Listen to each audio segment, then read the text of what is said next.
Bonsoir Carole Raboteur, comment vas-tu?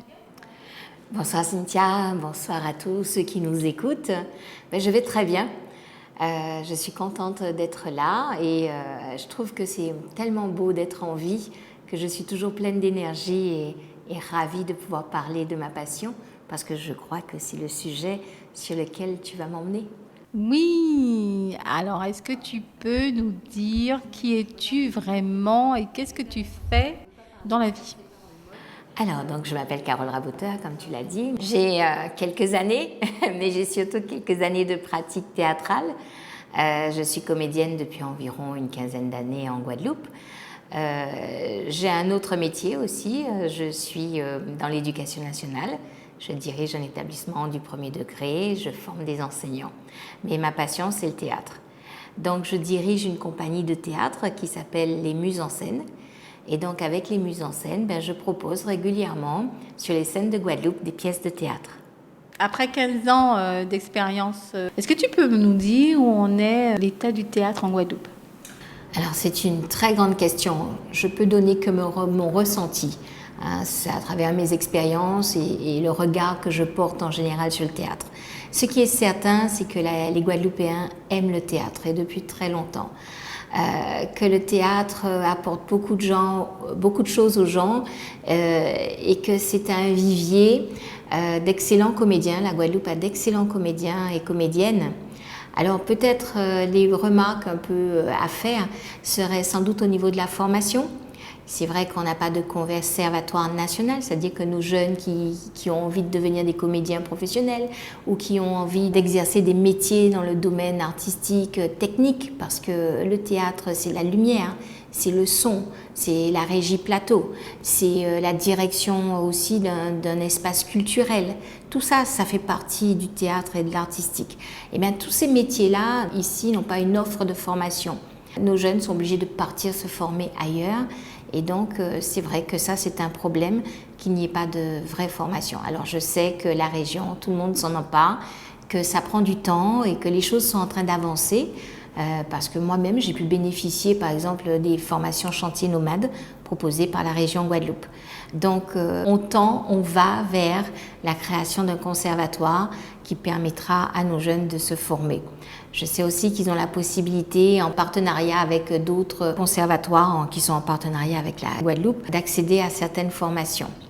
Et puis alors là aussi, on est un petit territoire et c'est vrai que nos espaces culturels sont multiculturels.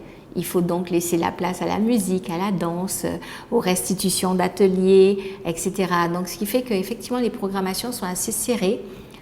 Pour trouver une programmation, il faut attendre parce que tout le monde doit pouvoir jouer et tout le monde doit pouvoir bénéficier de ces espaces.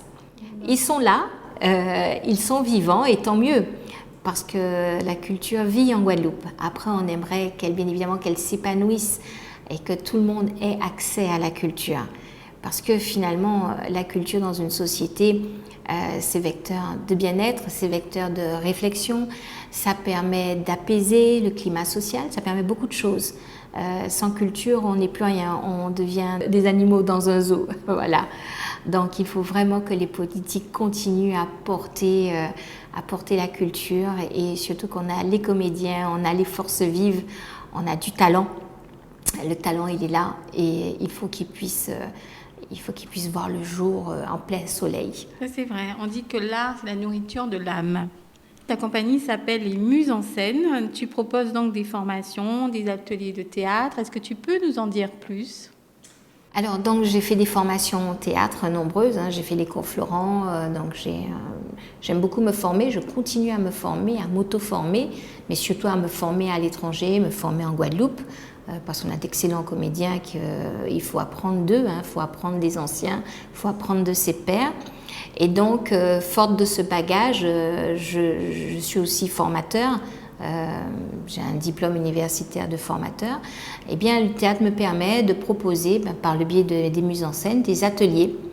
En partenariat aussi avec la ville du Lamentin qui m'a proposé, avant le Covid, le ciné-théâtre où je menais des ateliers pour des jeunes, des adolescents et des adultes.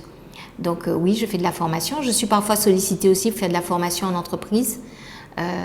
parce que le théâtre, finalement, c'est la porte ouverte sur la réalité professionnelle. C'est-à-dire que l'on peut mieux voir, quand on voit les choses sur scène, on peut voir ce que l'on ne voit pas quand on reste sur son point de vue.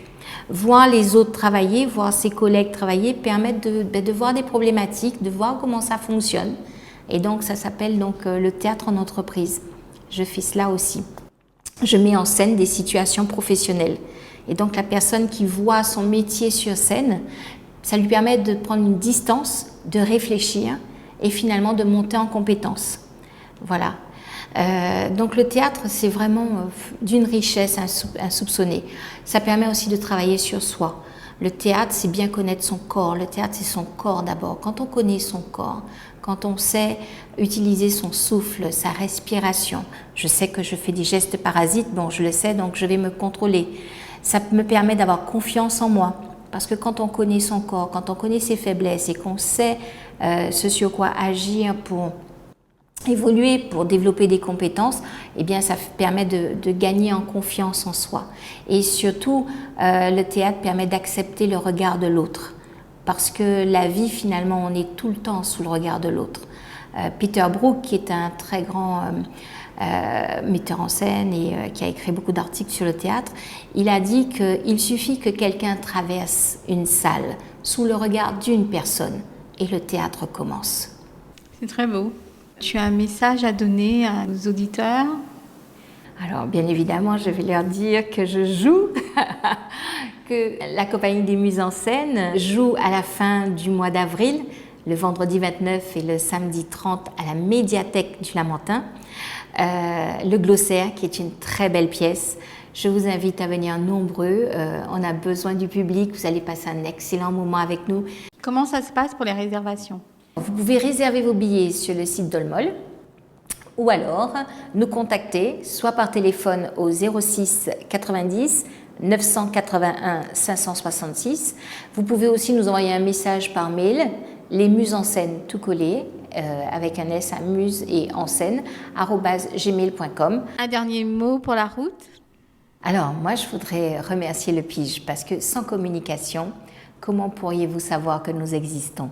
Alors, 1000 remerciements à Dan, Cynthia, Mehdi, à tous les auditeurs du Pige et je vous invite à continuer à suivre le travail que fait le Pige parce qu'on a vraiment besoin de journalistes de communication. Vous êtes finalement le support de l'art et c'est très important qu'on puisse avoir accès aux médias pour pouvoir communiquer sur ce que nous faisons.